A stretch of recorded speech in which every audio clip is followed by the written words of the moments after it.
Welcome back. I'm so excited to share with you what is essentially going to be a three-part series on emotional reactivity, and really more than a three-part series on emotional reactivity.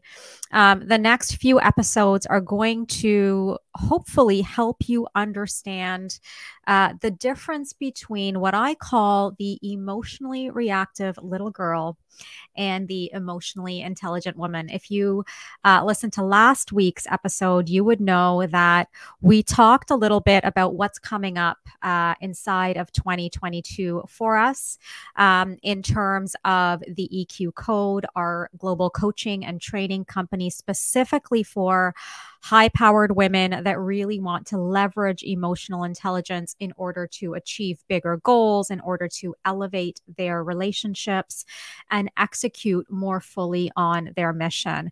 And so what I want to do over the next few episodes is really unpack what it means to be the emotionally intelligent woman. You probably know by now that my brand new book is going to be released in early February called The Emotionally Intelligent Woman. So I want to lay a bit of groundwork for us for that release and for the launch party that is coming up. I will give you some more details on that at the very end of today's episode. So, today I want to talk about emotional reactivity and what happens when I don't get what I want. What happens for you when you don't get what you want? Have you ever really thought about that? Have you ever really asked yourself that question? What happens for you internally? In terms of an emotional reactivity sort of place, what happens for you internally when you don't get what you want, but also what happens externally. How do other people experience you? How would other people describe what happens for you when you don't get what you want? So I want to start out by just sharing a contrast between what happens for the emotionally reactive girl and what happens for the emotionally intelligent woman when she doesn't get what she wants. So for the emotionally reactive girl, when people don't give her what she wants, she secretly punishes them with silence, distance, and withdrawal of affection. Those are some common reactions that we would see when we are in a state of emotional reactivity. So when people don't give me what I want, and if I am behaving as the emotionally reactive girl, then I might secretly punish them with silence, distance, and withdrawal of affection. I think the key word here is secretly punish. It's not always direct. It's not always covert. It is indirect. Sorry, it's not always overt. It is often indirect and covert in terms of how we are responding when we're caught or when we're stuck in emotional reactivity. I want to contrast that to the emotionally intelligent woman. The emotionally intelligent woman, when people don't give her what she wants, she recognizes that she feels let down or disappointed, and she decides how she would like to move forward. The key words here are that she recognizes that she feels let down. So she's aware of her emotional state. She's aware of her emotional reaction. She's aware of what she's feeling on the inside when she doesn't get what she wants. And then from that place, she makes a decision. She owns her decisions. She is very well aware that the only two things she can control are her thoughts and her actions. And decisions are a part of our actions. It's a part of what we can control. And so she then decides how she would like to move forward. That is how the emotionally intelligent woman responds to not being able to or not being given what she wants. So let's unpack this in just a little bit more detail. So in this particular scenario, when the emotionally reactive girl is activated, there are a few things that happen for her that really create and increase this emotional reactivity. So the first thing is that she is flooded by her emotions. It feels like her emotions are taking over. It feels like her emotions are much bigger than herself. And in some ways, it can feel as though her emotions are not only really, really big inside of her, but they get so big that they begin to encompass her. It's like they are so big that they almost become externalized and begin to almost form this bubble around her. I want you to ask yourself if you've ever felt that. If you've ever felt flooded by your own emotions. I know I certainly have. Right? The sense that you are not in control of your emotions, but your emotions are in control of you. The second thing that we can notice as a characteristic of the emotionally reactive girl is she operates from her emotional state or her emotional brain. She operates from her emotional brain. What do I mean by that? What I mean by that is that she is led primarily by her emotions. All of a sudden, logic, rationality, the ability to think clearly, the ability to make decisions from a place of confidence feels like it's gone. It feels like it's gone. And we're so caught up in our emotion that we are thinking, we are operating from our emotional brain. The third thing that characterizes the emotionally reactive girl when she is activated, and this one is really important, is that she takes her stuff out on others. What do I mean by stuff? I mean, she takes her feelings, she takes her situations, she takes anything that she is experiencing, her own stuff. So this could be stuff from her past, it could be stuff from her family of origin, it could simply be stresses from that day, it could simply be the stresses that she was experiencing in that day. What happens is she takes all of that stuff out on other people rather than owning her emotions, rather than taking responsibility for her reactions.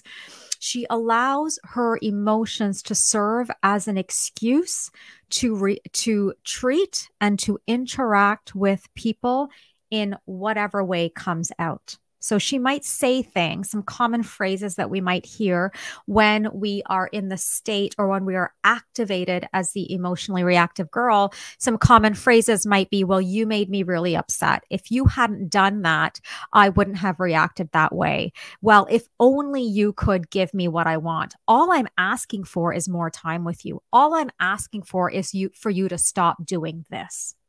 Those are some common phrases that we would hear from the emotionally reactive girl. And the thing is, the position of the emotionally reactive girl is incredibly disempowering. It's very, very disempowering. It can feel like you are trying to exercise control in the situation. It can feel like you are trying to shift or change that particular scenario or that particular relationship, or that you're trying to access a different outcome. But what ends up happening when we are activated emotionally and we don't have a way to down regulate or self regulate those emotions and make a choice that serves us, serves the other, serves the relationship, serves the context, what ends up happening is we actually take an incredibly disempowered position. And this becomes a pattern. It becomes a pattern where we consistently take this disempowered position. And then before you know it, you begin falling into this victim mentality of life is always happening to me. You know, people are never meeting my needs. People never listen to me. You know, no one ever takes me seriously. You end up feeling like you don't have a voice. You end up feeling like you are the victim in all of your relationships, in all of your circumstances, in a variety of different contexts. If you're like most of the women that I meet and most of the women that I work with, The last thing we want is to feel disempowered. The last thing that we want is to feel disempowered. And so, in order to move from feeling disempowered to highly empowered, we really need to figure out a framework for managing our emotions when we don't get what we want. Because here's the thing, there are going to be so many circumstances and so many scenarios in your life where you're not going to get what you ask for, or people are not going to give you what you want, or people are going to disappoint you, or people are going to let you down. And I want you to really consider, how do you want to move through your life? How do you want to move through your business? How do you want to move through your relationships? How do you want to show up every day? What's the energy in which you want to live day to day? Do you want to live in reactivity, or do you want to move towards becoming the emotionally intelligent woman? So let's look at how the emotionally intelligent woman would actually respond. What happens when she's activated? What happens when we are able to stand in the strength and the power and the beauty and the resilience of the emotionally intelligent woman? What happens in this type of scenario when we don't get what we want? So the first thing I want to highlight is that the emotionally intelligent woman pauses. She pauses. She slows down. Okay.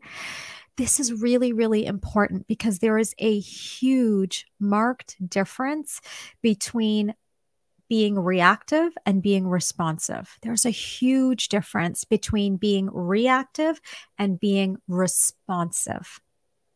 In order to be responsive, we have to slow down. We have to pause. We have to breathe. The emotionally intelligent woman has trained herself. She's mastered her emotions in such a way that regardless of how activated she feels emotionally, because here's the thing, the emotionally intelligent woman still gets activated. She still feels all the feels. She still has a wide range of emotions. She still has emotions that are triggering and uncomfortable, and can even flood her. She even feels that flood of emotion. The difference, though, is that she pauses to reassess the situation. I want to say that again because this particular characteristic of the emotionally intelligent woman is incredibly important. It's a big part of what we train women on and what we coach women inside of our programs is how to pause so that we can reassess the situation. This one skill will take you such a long way in terms of emotional mastery and in terms of becoming the emotionally intelligent woman. So she pauses, she takes a breath, she takes a beat, she slows down in order to reassess the situation. She almost never responds right away. Why? Because she knows an immediate response is actually not a response. An immediate response is a reaction. Okay. The next thing that is important to highlight when it comes to the emotionally intelligent woman, when she doesn't get what she wants, is she looks for opportunities to make choices.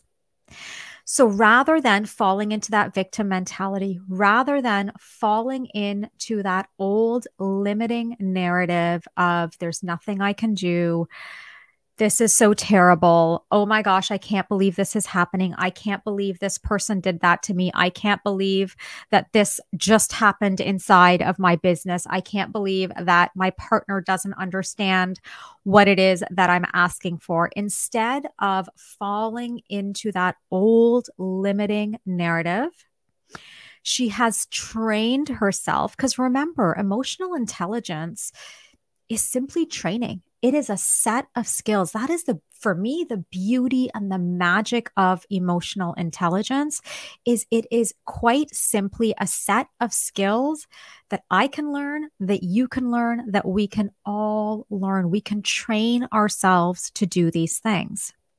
So the emotionally intelligent woman has trained herself to look for opportunities to make choices. She looks for opportunities to make choices because she is very, very well aware that when she is in the seat of decision making, when she exercises her ability to make choices, she is actually standing in the most empowered position she can take. And finally, the emotionally intelligent woman moves forward with intention. I want to stress this point. The emotionally intelligent woman moves forward.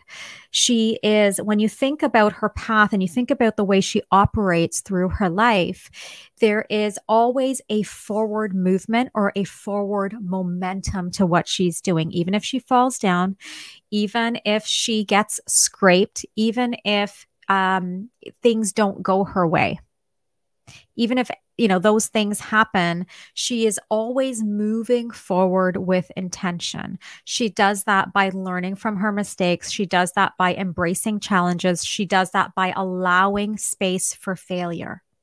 But she is consistently moving forward with intention. So here's what I want to leave you with. Here's what I would love for you to really think about. And if you want to take these teachings that we have here on the podcast, if you want to take these teachings and actually integrate them into your life, what I would highly recommend that you do is take some time to reflect. Take some time to reflect after listening to this episode. And I'd love for you to really ask yourself, when you are let down by others, how do you respond today? And who would you like to be when you respond? So when you are let down by others, who are you going to be, right? Who are you going to be? Are you going to stay stuck in the emotionally reactive girl, or are you going to move into the emotionally intelligent woman? Are you going to respond as your highest self? I would love your feedback on this episode. You can find me on Instagram. That is where I hang out the most. It will be, my Instagram handle will be linked down in the show notes.